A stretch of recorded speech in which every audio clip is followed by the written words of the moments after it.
ముఖ్యంగా జనవరి 22-23 తర్వాత వరుసగా ఏకబిగిన మొదలు హరీష్ రావు గారిని, తర్వాత నన్ను, ఆ తర్వాత రాజ్యసభ మాజీ సభ్యులు సంతోష్ గారిని, తర్వాత మా అధినాయకుడు కేసీఆర్ గారిని వరుసగా విచారణకు పిలిపిస్తే మాకు అప్పుడేదో అనుమానం వచ్చింది. ఇదేదో డైవర్షన్ గేమ్ బాగానే సీరియస్ గానే ఆడుతున్నారు, ఎందుకు ఆడుతున్నారు, ఇంత హడావుడి ఎందుకు చేస్తున్నారు అని చెప్పి మాకు డౌట్ వచ్చింది. ఆ డౌట్ వచ్చిన తర్వాత మేము కూడా తవ్వడం మొదలు పెట్టాం.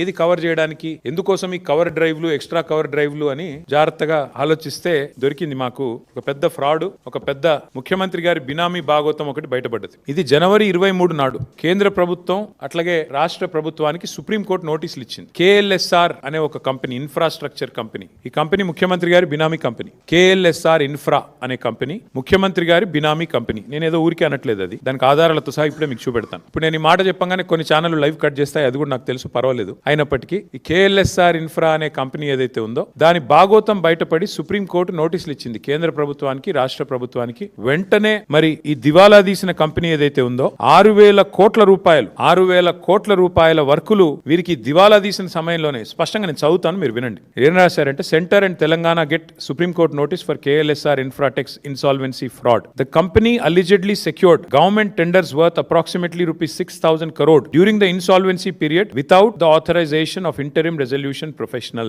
IP professional ఇది లేకుండా, అనుమతి లేకుండా 6,000 కోట్ల టెండర్లు తెచ్చుకున్నారు వీళ్ళు. మరి ఎక్కడికి వచ్చినాయి ఈ ప్రాజెక్టులను మాకు కూడా అనుమానం వచ్చింది. ఎక్కడొచ్చినాయి ఆ ప్రాజెక్టులు అంటే మొత్తం తెలంగాణ.